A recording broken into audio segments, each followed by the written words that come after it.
Surely the most juicy part of Revenge and every American TV show. Let's see what is behind door number 25.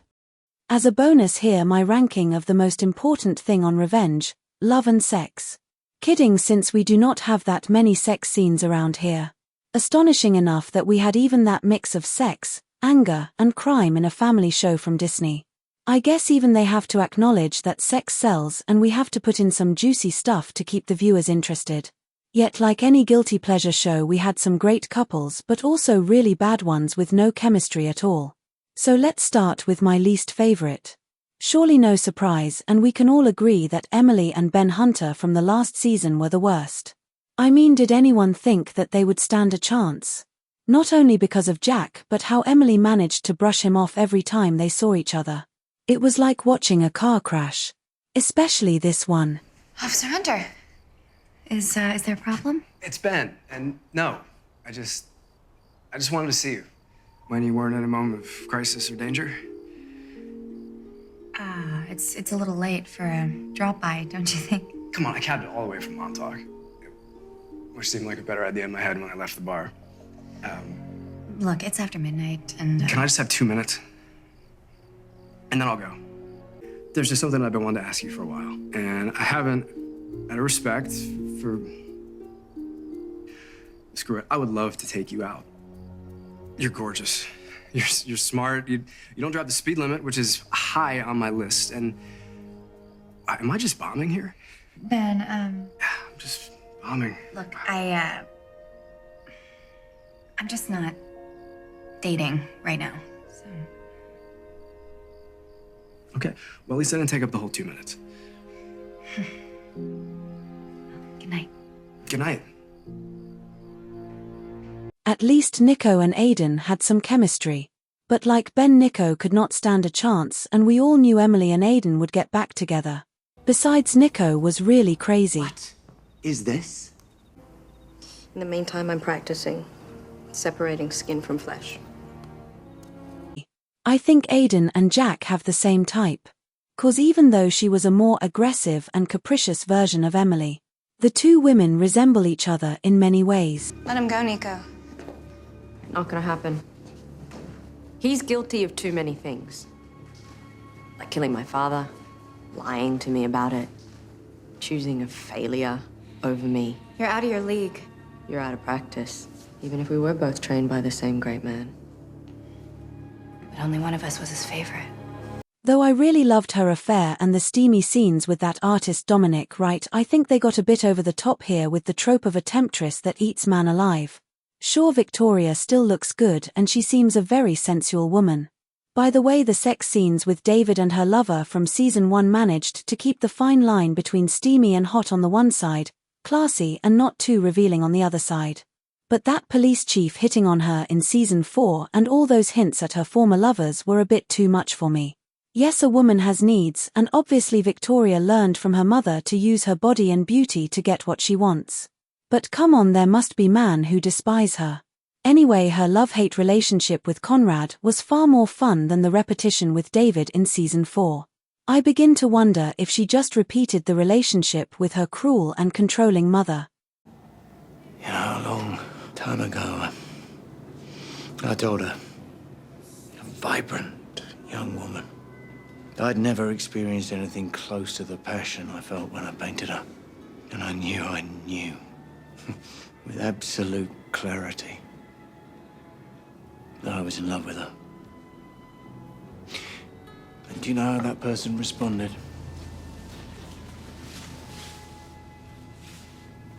I told you I didn't think I could fall in love with anyone. I never believed that. Not until the day you ran off and actually married that bloke.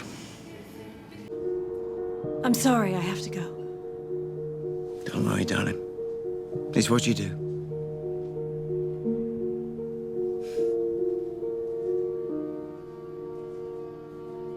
Her daughter Charlotte was maybe the only one with a far worse taste in man. I think besides Declan, every one of her boyfriends used her one way or another. First, that douchebag from season 1 who was just there to hate him cause he is Charlotte's dealer and uses her pill addiction to get sex from her. I actually was surprised that Disney let that storylines pass. Another repetition was Gideon, who just wanted to fuck her because she was a Grayson and used her money to party and buy drugs. What a skunk, using his girlfriend's money even though he knows she is penniless and he has a fortune from his father to spend. The only resemblance of a decent guy were Javier and Declan. Okay, Javier used Charlotte and her connections for his career. But she was using him as well. And Declan was a young boy still trying to find the right path. Yet it is obvious who would have had the best influence on Charlotte. Hey, where are you? I'm dying over here. I'm not big on politics. Adam, these are the sacrifices you make when you're trying to win someone back. Call me as soon as it's over.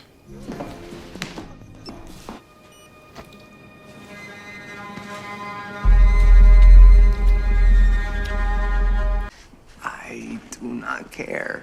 I feel invincible with you by my side. Does that mean you'll sign? I can't betray Alden. We're more than just friends. We're brothers. You only knew him behind bars. But out here, he'll do whatever it takes to win. That's why he stuck you with that crappy deal. Look, I'm sure he's gonna change it. He wants to take your ideas and shove you in the background. You can either be next to Nolan Ross, or you can be the next Nolan Ross. Bitch had a camera on her and didn't even know it. I cannot believe you are dating this idiot. I know. Not as hot as you, of course. Clearly. Or you wouldn't be texting me every minute she's not around. She's like a cash machine for my blood. Are you kidding me?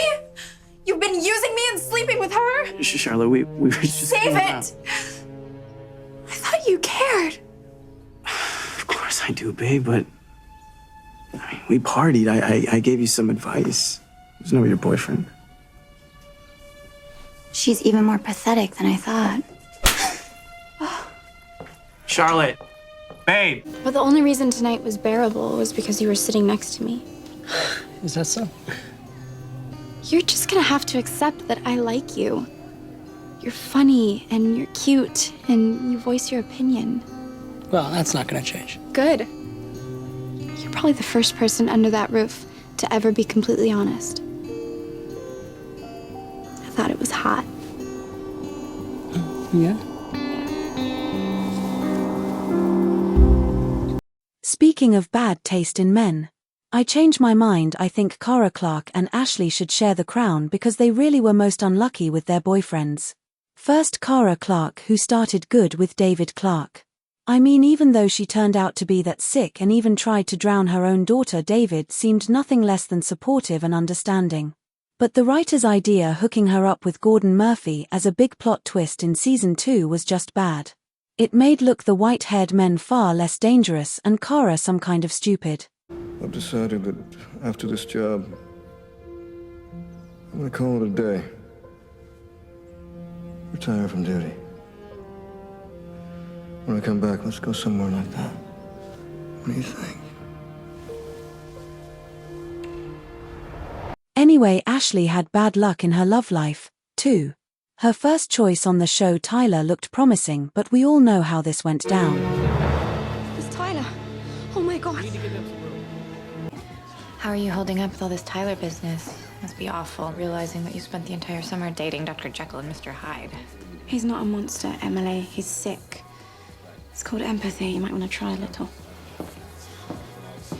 And she should have known better than hooking up with Conrad to survive in the Hamptons. Even worse, getting involved with Daniel even though she knew Emily was still in the Hamptons and could crush their relationship anytime. We can't let them have all the fun now, can we?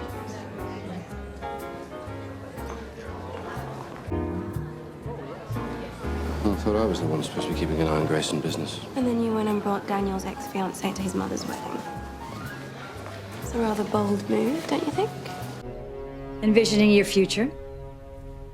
And I didn't know that you were there. Undoubtedly. You've made yourself quite at home at Grayson Manor as of late. I do my best to keep out of your way. That's debatable. Yes, I had that reaction too. Please, you must understand. Which part? That you seduced my husband?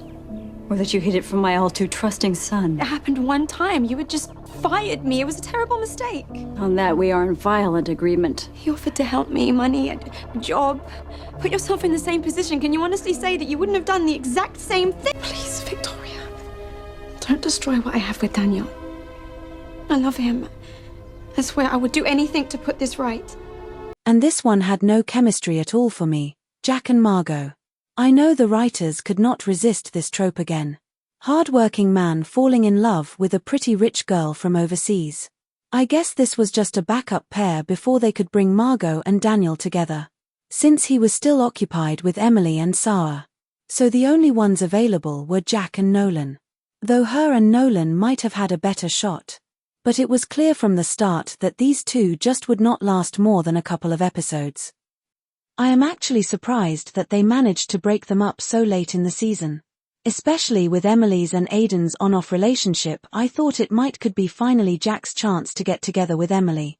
Which is longer than I can say for you and Emily, who it seems has quite the reputation herself. Trust me, Emily is nothing like what the papers are saying. Maybe you're just blinded by your feelings for her. What are you talking about? Is she why you're so eager for me to take a job in Italy? Of course not. Why would you think something like that? I mean, they certainly made it look like they could have had a shot when Aidan was away. First Jack's jealousy when he found out about the two before the wedding. And then when he helped her frame Conrad and take her new target Luke Gilliam down. But I guess the lack of chemistry between Emily Van Camp and Nick Wexler and the plan to make them endgame stood in the way of a short but steamy relationship in season 3. So Margot and Jack got their steamy scenes. Though there was not much more good you can say about this odd pairing. The writers had other plans for our favorite gay character on the show. And I must admit that I am still deceived how they showed us Nolan's love life. He really got not one easy and happy love history during the show. But his first relationship was the worst. Though it was fun seeing that manager choice with Ashley. Using every clichés around rich gay guys, his relationship with Tyler was no fun to watch for me. In fact, I really felt sorry for Nolan having to fight so hard for a bit love and happiness in his life. First with Emily only becoming his friend because she could use his skills for her revenge mission. And then Tyler just wanting his money to climb higher up. Thank you for the use of your card. A man's clothes speak volumes. So do his actions, which in my estimation makes you a common thief. Then by the same logic, it also makes you a liar. You said you wanted to help me climb the ladder. You don't want to play this game with me, Ty. Or can you actually believe that I'm as stupid as the other people you're conning? No con, Nolan. I like you. I thought we had a mutually beneficial thing going here. Let's not mix business and pleasure. Funny coming from the guy who videotaped that sickening encounter. Excuse me. I have to say, I'm shocked that you would expose yourself to Conrad Grayson just to ruin me. I underestimated you, but then you underestimated me too.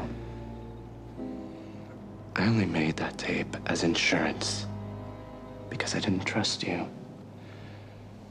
We could have been a good team. Now you're just as lonely and pathetic as the day I found you. I think Revenge was never very good with establishing great love stories. First, that half-hearted childhood crush with Emily and Jack. We will talk about the two later. And then this love affair between David and Victoria. In those short flashbacks it worked. Because they looked like star-crossed lovers. And her betrayal became even more juicy when Victoria had not only to choose between David and Conrad but between doing the right thing and losing everything. Or doing the wrong thing and sacrificing her lover. Yet in season 4 they did not work for me. I mean, where was this sizzling chemistry gone we saw in the flashbacks? Sure, they had a lot to fight about in the last season and there was always this mistrust between them. But it is really true what Daniel said to Emily. And to our parents, who I'm starting to believe are actually in love. I was never convinced that Victoria loved anyone else but herself. And David looks not like a man head over heels for this woman in season 4. We thought we'd create a scandal running away together, remember? Seems like a lifetime ago. Yes, it does. I used to think about that day on the beach. It helped keep me sane when I was about to break. I used to imagine our life if we had gotten away. This time we will. I promise. David, I just want the life we deserve. That's the life that I want too, Victoria. We'll get through this.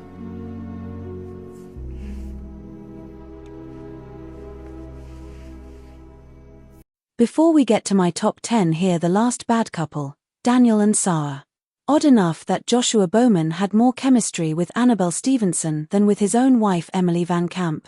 But I really did not like how this storyline went down and how fast Sarah was swept up in this affair. I mean, we have that great backstory with him being responsible for her bad luck in life. Man, was that scene strong. And in the next episode she almost falls into his arms just because he is saying sorry and reminiscences old memories. How stupid is this girl? You made so much progress. No help from you. Listen, I wanted to be there, okay? You weren't interested. I'm not talking about moral support. I'm talking about being able to pay for the medical treatment I still need. Everything's covered by the settlement. Not quite. Your mommy and daddy screwed me in the fine print. So now I gotta work 60 hours a week to afford a crappy HMO. But you will always be the clueless frat boy who was all good to drive after 5 drinks. Then you crashed your car, you crushed my spine, and you never looked back. Finally, we have that backstory with her mother being ditched by Sarah's father for another younger woman. This isn't like me, Danny. My father ditched my mom for another woman. I do not want to do that to Emily. And now with Daniel, she is doing the same, getting involved with him even though he is gonna to marry Emily. And how odd was it to let her being part of the wedding preparations and the press coverage? Are you kidding me? She is making their wedding cake? Sarah made a beautiful cake. You don't have to say. I think she'll make a wonderful wedding cake. Me too. See you later, okay? You got the job. Shut up. Seriously? I'm serious. Man, she is way more mature than I am. I mean, letting your fiance's ex make your wedding cake. If the tables were turned, I would be so jealous and would have canceled the whole thing. Oh, that's Emily. Not to mention how nasty she was after Daniel told her about Emily's fake pregnancy. Emily lied about the pregnancy. She made it up to scare you away. Seriously? Emily got what she always wanted. She's a Grayson now. She won. She's a psycho. It's one thing to deliver a wake-up call to my husband and his mistress. But I have too much self-respect to watch you lounge by our pool. You have to go now. Well, Daniel asked me to stay, and I'm sticking by him. I won't let you destroy my marriage. Don't you think this is sad, Emily? For you, I mean. He doesn't love you. I'm trying to handle this with dignity. After pulling the most pathetic stunt ever, faking a pregnancy to lock a guy down. I'll explain our side of things. Yeah, it won't work. I'll get a divorce. I'll phone my attorney tomorrow. No, and Emily figure it is never letting you go, Danny. This isn't me. I got swept up in something and I want out. Goodbye, Daniel.